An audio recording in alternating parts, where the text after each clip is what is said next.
Well, someone's needy today. If your cats are already on a raw diet, we have a super simple chicken recipe for you today. If you're not on a raw diet yet and you're just finding out more about the diet, well, stick around and find out for yourself how easy this diet can be. Let's now begin with our ingredients. For the meat, we're using chicken thigh fillets. We've got 3.6 kilograms of these. These are great because they have a lot of taurine and also they're quite cheap. As for the organs, we've got chicken liver. We've got 400 grams of this. And for our bone content, we're using bone meal powder. I find this to be a lot easier than finding carcass from like butchers or something, because this source is very unreliable. We had many times when we went to our butchers and they just didn't have any at the moment, or there was some other problems. So this is a lot more sustainable, we find. We're going to need 60 grams of that. Next up, we've got two optional ingredients. We've got eggs and sardines. So I'll be using 5 eggs for today's recipe. These are great to make the coat of the cat nice and shiny. And also they help with the fur balls. As for the sardines, they're great for additional flavor and to get your cat interested about the food, but they also contain some healthy fats that are great for the diet.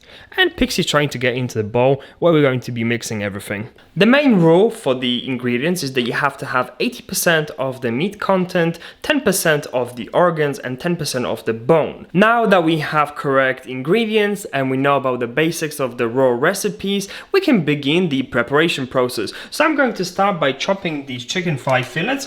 You don't have to be very precise with them. Cats will do a great job chewing through them, even if they're not exactly the same sizes. And then I'll chuck all of that into the bowl.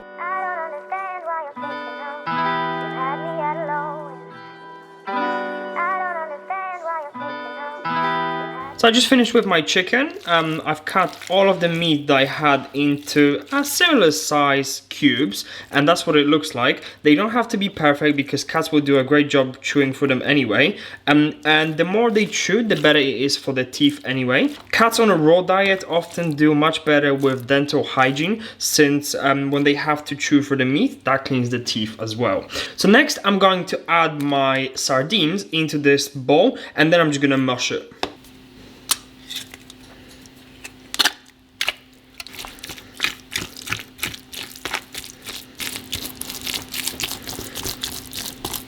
Now, next thing, I'm going to add 3 of 5 eggs into the bowl.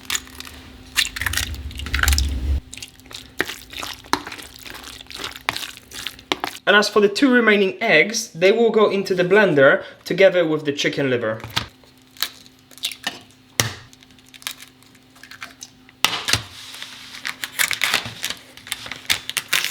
So with the liver, you could cut it into small pieces that cats can chew through, but I just find it easier if I just put it in the blender and then just blend it very lightly. We don't want to make it into a mush, but we want the pieces to be small enough so cats can't pick in between them. And for example, if one of the cats doesn't like these pieces so much, then the other one would eat more. So I want to make sure that both cats are eating the same amount of all the ingredients.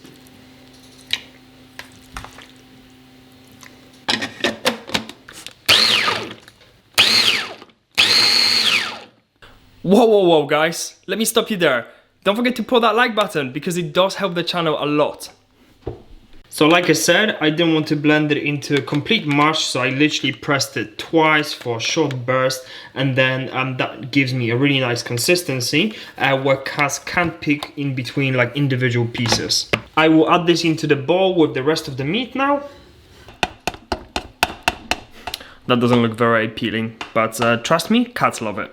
And now finally 60 grams of the final ingredient, which is the bone meal. So with this one you want to be very careful and you want to be very accurate because even small changes in quantity or well the weight of the bone meal, they can have a big impact on the ratio of the recipe. So this is where you want to be very nice and careful. And we have 60 grams. I will now spread this over my entire bowl and then mix everything well. Once all the ingredients are mixed well, we are ready to portion them into containers that will go into the fridge. I don't like to put too much into my container, so I aim for a container that's like 3/4 full, because I find that if we have a full container and we get to the end of the box, the food isn't as fresh as I would like it to be, and you can see the difference in like cat's appetite. So it's much better to defrost boxes a little bit more frequently than have them too full, and then your cats might not like it, or the food might not be as fresh as you would like it to be.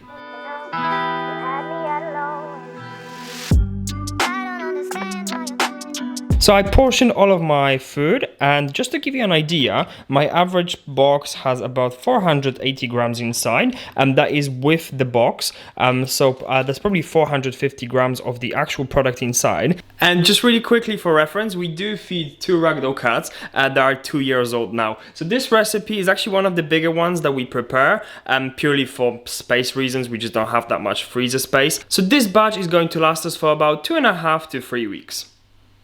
Hey Pixie, do you approve of our recipe? She loves to sit on there when I'm cooking. Every time I go to the kitchen, she just goes straight on there. Hey. Okay, so that is all we have prepared for you today. I hope you found it useful. And if you are new to the raw recipes on raw diet, we have prepared a video where we answered all of the most frequently asked questions. So do check it out. We're going to link it like here or here, one or the other side. In anyways, I hope you enjoyed the video, and I'll see you soon. Bye.